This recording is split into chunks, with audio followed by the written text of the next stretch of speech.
It was a little 12-year-old boy who died alone in hospital. And even now, I don't even know who this kid is or was. That's all I know is that there was a 12-year-old boy Mm. who died by himself. And to me, that's just heartbreaking.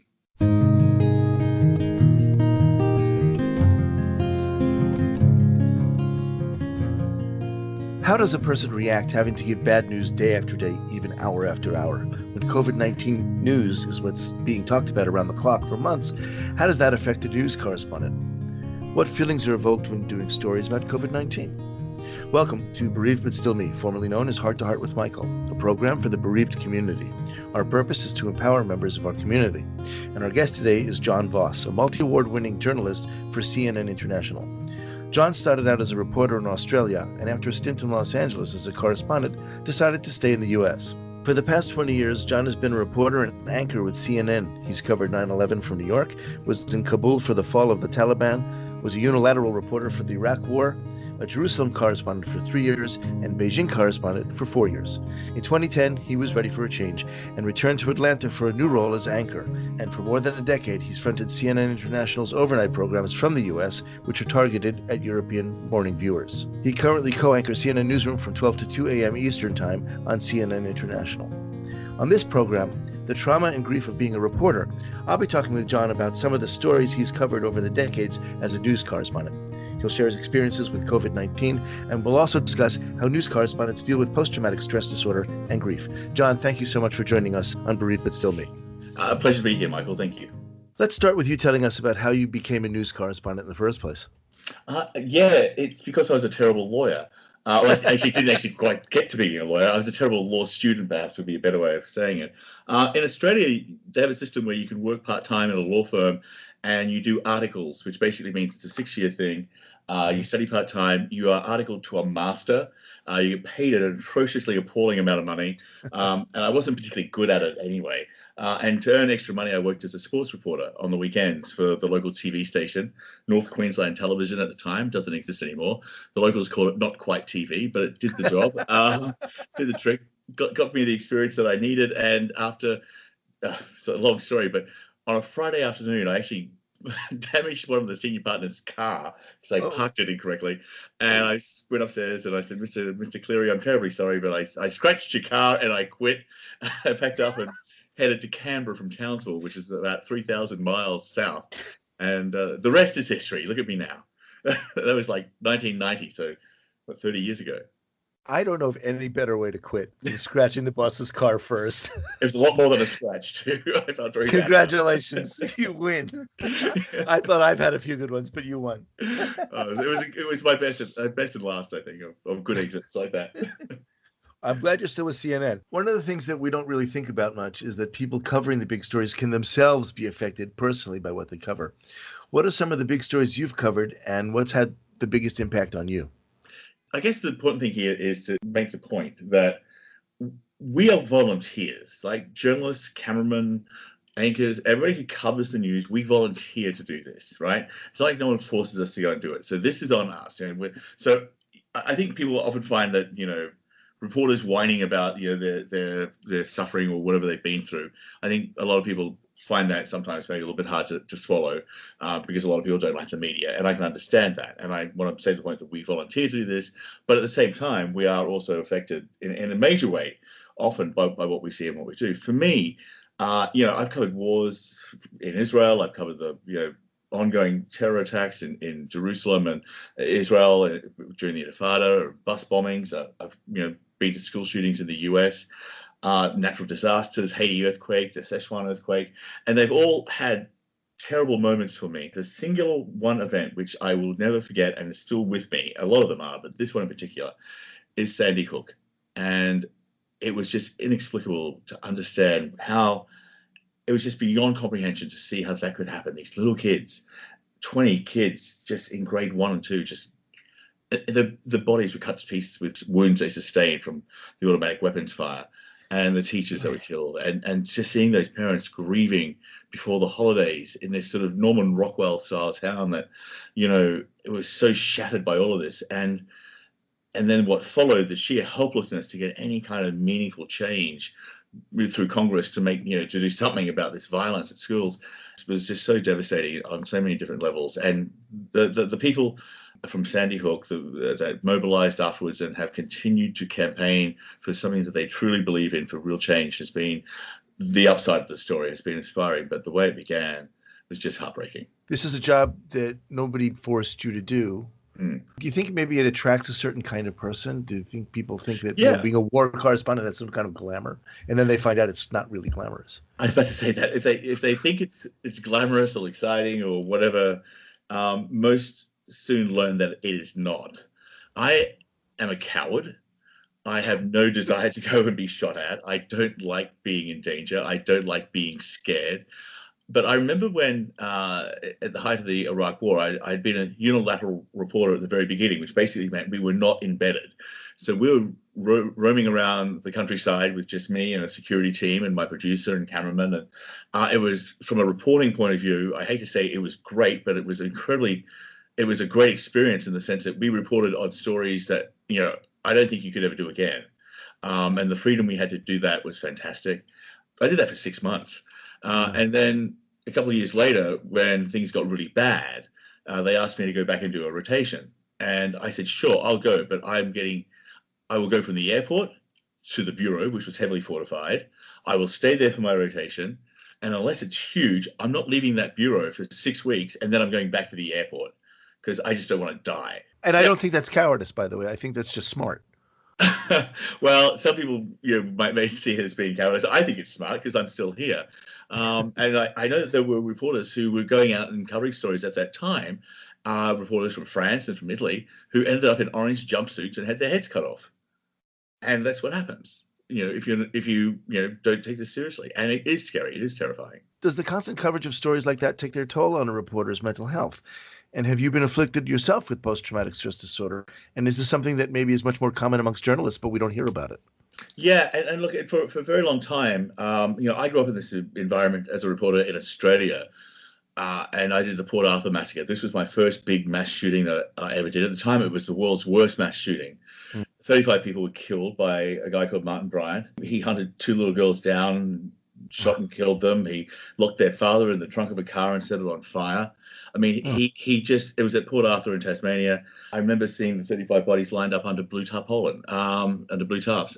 I covered that story for a month, and I was the first one for our network down there. We'd flown by chopper across the Bass Strait and arrived in Tasmania. And I remember going back to the newsroom and just not feeling right and just wanting to cry. But we had a news director at the time, and I worked for a network at the time in Australia, which was, just man up, son. It's part of the game. Toughen up. And it was like, well, I guess I'm not tough because I can't toughen up, and I can't stop thinking about the people who died. And I can't stop thinking about the people who told me about their loved ones who were killed and their friends who died. And I can't stop seeing the 35 bodies underneath the blue tarps. That stays with you. And then, I got this job at CNN, which was great. Sort of move on. And I remember being in New York for 9/11, and I was actually down at ground zero when the American Express Liberty Tower building was, in danger of collapsing. And again, things that you remember, orange buckets arriving by the truckload. And I turned to one of the guys one of the emergency crews who was next to us as they were guiding us through the site. And I said, what are the buckets for? And he said, body parts. I knew it. Yeah. And it was just like, oh my God.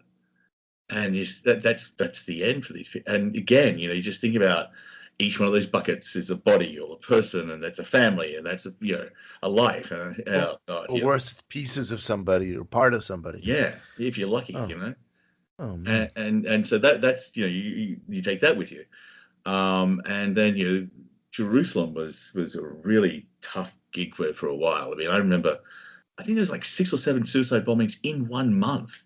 Right, that was the beginning of a big wave of the Intifada, of the second Intifada.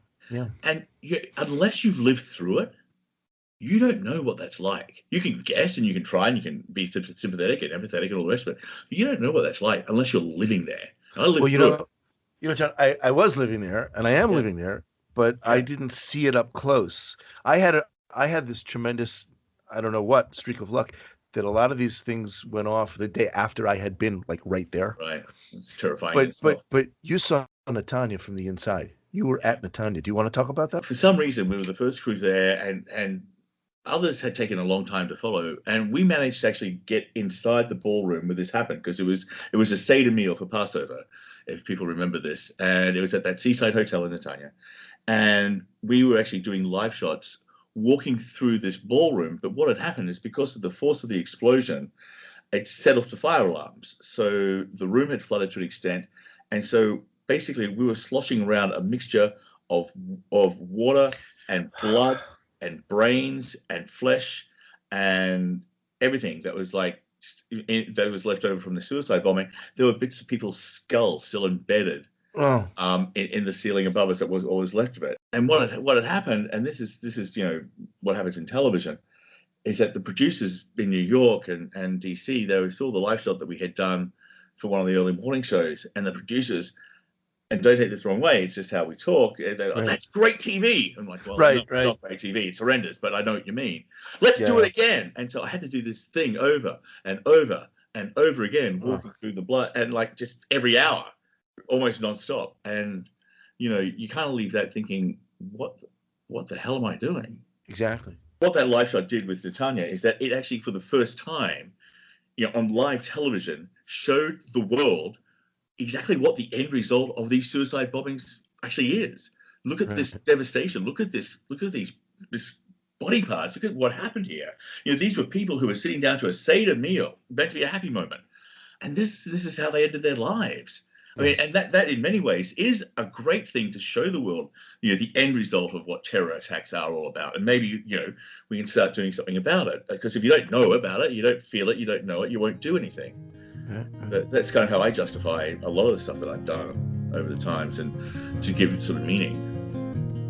You are listening to Bereaved But Still Me. If you have a question or comment that you would like addressed on our program, please send an email to Michael Lieben at michael@bereavedbutstillme.com. That's michael@bereavedbutstillme.com. This content is not intended to be a substitute for professional medical advice, diagnosis, or treatment. The opinions expressed in the podcast are not those of Hearts Unite the Globe, but of the hosts and guests, and are intended to spark discussion about issues pertaining to congenital heart disease or bereavement. John, we've covered some of the biggest stories of our time, but now let's talk about COVID-19, which is an equally big story with a devastating death toll. When did you first start covering that story, and what was your initial take on it? I think the pandemic and COVID-19 is the biggest story of our generation, to be honest. I think the pandemic itself is the lightning strike, and the social upheaval, which is yet to come, will be the thunder. And we have not seen that yet. Believe me, everything we've been through, that's just the warm-up act. This is a monumental, life-changing, society-changing event. We did our first story on the virus itself. It was December 17 or December 18, 2019. Wow. And I remember doing a live shot with our correspondent in Hong Kong. And it was, at that point, it was just a mystery virus which had appeared, and China claimed to have it all under control. So I remember asking the correspondent in Hong Kong, gee, how do we know the Chinese are telling the truth? Because usually they don't. Right. And she said, well, they've sent it off to tests, and it's been looked at, and the labs have said nothing to worry about. Oh, really? And I remember we went to a commercial break afterwards, and I did say to the control room, my producers, just an offhand comment, I think we should keep an eye on this story. I think it's going to be big. Naturally, no one listened to me. But the reason why I thought this was going to be a big story is because I'd lived through SARS. I was actually in Iraq during the war when the SARS epidemic was raging. And we were terrified about SARS. We were terrified about being gassed by Saddam. We were terrified about a whole bunch of things. So I just remember that, this was a confluence of events. And then so when I saw these mystery virus reports coming out of China, it was like, oh, deja vu, here we go again. And so, we have really covered this story intensely since the end of 2019. And I was the person who kept banging on about it, like the stock market doesn't reflect the true impact of the virus. We're not getting the truth out of China. We're not getting the real facts here. We don't know the extent of this. The WHO is not they need to lift their game. They haven't actually identified this as a pandemic. They need to do that. I kept saying it was airborne. I said it was airborne in January because it could not be moving this quickly if it wasn't.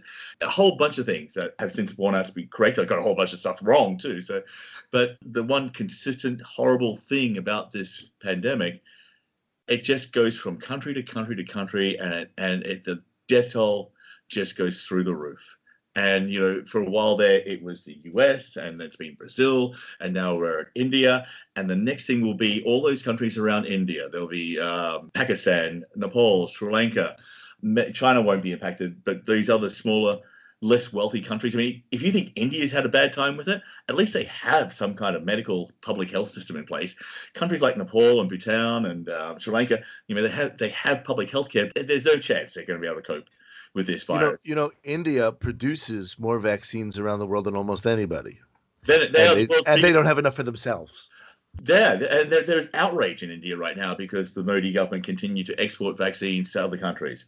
But then so what do? They stop exports to the COVAX program, which is the UN-funded vaccine program for countries that can't afford to buy the vaccines on their own. So now a bunch of countries in Africa are going to be impacted. They won't get vaccines because India's had to stop to try and vaccinate their own people, which is totally fair and understandable and all the rest of it. But the domino effect or the ripple effect is going to be felt for a very long time to come. One of the things they taught me in communications classes was that a news story is called a story because it usually plays out with a beginning, a middle, and hopefully a happy ending. And news likes to have a happy ending. Yeah. But COVID-19 seems to be the story that never ends. So how do news correspondents deal with a story that doesn't seem to have an ending, much less a satisfying ending? The thing about this story too, that is very much spot on. It just doesn't seem to end. But at the same time, what is difficult about it is that the story doesn't change. We were talking about this the other day with India. We were trying to move the story forward in some ways, apart from just doing the daily death toll, which is like reading out the baseball scores at some point because, they just become numbers, big numbers, unfathomable, incomprehensible numbers when you think about what we're looking at in terms of death in India. There's 400,000 dead in Brazil. There's 500,000 dead in the US. They're looking at over 400,000 dead in India anytime now. I mean, it is just horrendous. And it is so difficult to understand that, to put this story in greater context than just simply numbers ticking ever upwards, and the number of infections just keep going up, the number of dead people just keep rising. And because those numbers are so big, it's very hard to understand death on this scale. This is the problem. It's our job as reporters and as journalists and as anchors to try and explain to people and our viewers and to get it across that for every time that number goes up by one, we're talking about one death, but we're talking about devastated families and friends, and it just goes on, lives that have been lost and cut short, and people who've died alone in hospitals in the most cruelest and most horrible fashion of all. And we need to explain that to people. But to do that, you have to open yourself up to feel that. And that's where the problem comes. That's when you actually start to feel the story and it starts to become overwhelming in a way. But if you don't do that, then I think you're not doing your audience any favors. You're not doing the right thing by your viewers or your readers or your listeners, because they need to understand the real day-to-day emotional, the toll that this is taking on so many people. If we just do it as numbers, well, what does it mean? Well, I think you're right. The closest analog I have from my childhood was growing up in the States in the days of Vietnam. Thursday night on network news was death toll night. How many people died this week in Vietnam? Right. And that was once a week on a half-hour program. You're on 24 hours a day, 7 days a week. It never, ever stops. It never ends. But we get numb to the numbers. It's almost 600,000 in America now. We get 10 times greater than that. This is Vietnam, World War I, World War II, maybe Korea thrown in for fun. And that's just the US. Right. And the one thing the one time I've never cried on air, despite all the stuff I've been through and all the stuff I've seen, except on this story. And it was the most strangest moment when it happened. Mm-hmm. It wasn't a major story. It wasn't during an interview. We do headlines at the bottom of the hour, and there's usually 3 of them. And it's just a very quick recap of what's happened. And there was this 3rd headline, and it was about the youngest, so far at that point, the youngest victim in the UK of the COVID virus. And it was a little 12-year-old boy who died alone in hospital. And even now, I don't even know who this kid is or was. That's all I know, is that there was a 12-year-old boy who died by himself. And to me, that's just heartbreaking.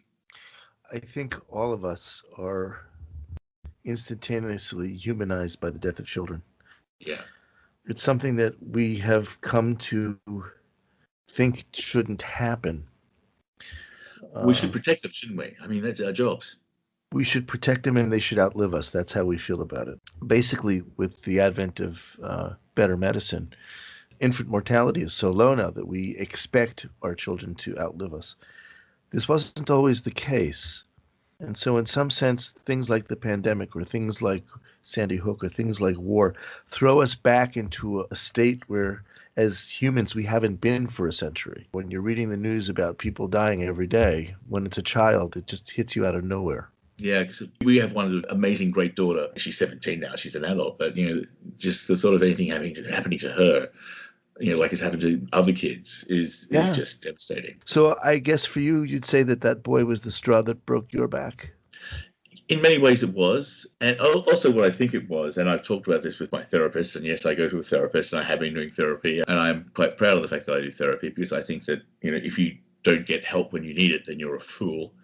But I think that was a moment that basically everything came sort of back. I've been carrying around a lot of stuff from childhood, from work, from all the rest of it. And I hadn't been in therapy really in any serious way. I'd seen a therapist from time to time, but after that moment, it just sort of opened the floodgates to all these horrible experiences and all these memories. And I think I just had reached a point where I couldn't handle it anymore. And my mind was telling me, we need help. And that was why. And so, yeah, I'm very happy to say I get therapy and I'm doing okay. If you've enjoyed listening to this program, please visit our website, heartsunitetheglobe.org, and make a contribution. This program is a presentation of Hearts Unite the Globe and is part of the Hug Podcast Network. Hearts Unite the Globe is a nonprofit organization devoted to providing resources to the congenital heart defect community to educate, empower, and enrich the lives of our community members. If you would like access to free resources pertaining to the CHD community, please visit our website at congenitalheartdefects.com for information about CHD, hospitals that treat CHD survivors, summer camps for CHD families, and much, much more. Mental health is a topic that's uppermost in people's minds, especially since we're dealing with the isolation and fear and everything related to COVID-19. So I'd like to know how people in your profession cope. We've already touched on it that you've been in therapy. Is that something that other reporters also find that they need to do? Increasingly, yes. To CNN's credit, they've been on to PTSD for a very long time and have always encouraged people to seek help if they need it, and have made that help available, which is great. There's still, I think, almost a reluctance among some of the older reporters or whatever, or even the younger ones as well, that somehow it's a sign of weakness, that you can't handle, that you're not tough enough, or something silly like that. Right. But the thing is that when you are seeing horrendous events and experiencing tragedy on a daily basis, there is no way that you can emerge from this unscathed. And eventually, there's a great book called The Body Keeps the Score. And basically, it's like anything else. The body builds up so much, can take so much of trauma, and then eventually, it says, hey, we've had enough, or whatever. And whatever that moment is, it's unique to most people. And then that's the moment when you either start drinking or doing some kind of self-medication with substance abuse, or you try and get help from professional people who deal with this all the time. And that's what you need. I know from my own experience, my limited experience in dealing with news, is that there are professional things that professional people can do in the field to sort of ameliorate the problem for the moment. For example, I was filming something very, very upsetting, and I found that if I put my camera down, I would be in the moment and cry. But as soon as I put the camera back in front of my face and was looking through a viewfinder, I was distanced, and the camera mediated me from what I was watching. And I assume that probably happens to a lot of camera people and just about anybody in the field. But you come out of the field, if you don't mind sharing with us some of your own treatment. Yeah, well, I know that for a lot of cameramen, that is actually a very real experience in the sense that they feel detached, or there's a separation or a barrier between them and the event right in front of them, as long as they're looking at it through a viewfinder. And it's already on TV, so it's already someplace else. But you're right, once you put that camera down, that tragedy or that whatever it is that you're covering is right there in front of you. And you can't make it go away, or you can't detach yourself from it. The funny thing is with news people is that the cliche about the alcohol, and it's truth. It's there for a reason, because there's a lot of people who drink, and a lot of people who drink because they are suffering from trauma and stress and that kind of stuff. I would get home some nights and polish off 2 bottles of wine in an hour and a half, and then pass out. That's not good, John. That's not good. No, now I don't drink at all. But that's what I was doing, and I did that because I didn't want to have nightmares. I didn't want to dream. I couldn't fall asleep, so if I got really drunk, I'd pass out. And I didn't intend to do it. It was just like, a glass of wine became 2 glasses of wine, became 3 glasses of wine, became 2 bottles of wine. Wow. And that's when I knew that there were some issues to deal with. I started seeing a therapist who has been great and has helped me with a lot of issues and dealing with a lot of flashbacks that I have from the earthquake in Sichuan, when they pulled the roof off a building and there were dozens of kids who were dead, crushed to death underneath. They were at high school, and there's been some horrendous things that I have flashbacks from quite often. Yeah, sure. And the problem I had though with this pandemic, when I saw this kid in my mind who died alone in hospital, is that the stuff I had been doing up to that point, which had been working, stopped working. And then the antidepressants that I was taking just seemed not to be enough, and the therapy wasn't enough. And so we started looking for other options out there. And I was lucky. My wife really pushed me to go get ketamine treatment. Tell us about that, if you can. Yeah, ketamine started out as a sort of anesthesia. They still use it for children.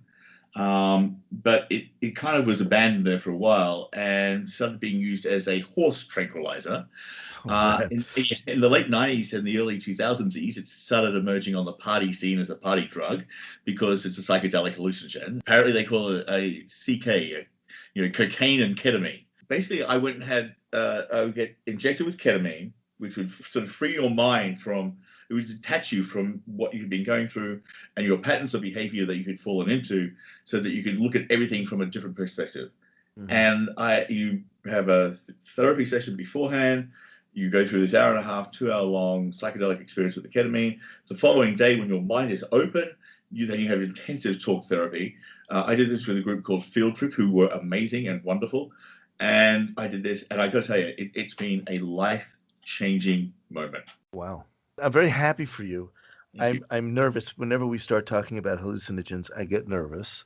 Sure. If this is what's working and this is what you need, then I'm really happy for you that you found it. I don't know if it's going to work for everybody, but it worked for me. How did you find it? My wife because we were fighting, and she was like, "You're not the man I married. I don't know who you are. You've got to do something about this." And we looked at a bunch of therapies, and this is still experimental. It's still off books with the FDA. She found out about it, and she said, "You need to do this." She said, "If you don't do this, you're going to lose me and your daughter." Wow, your wife is very brave. Oh, she's we great. Should have her on the program.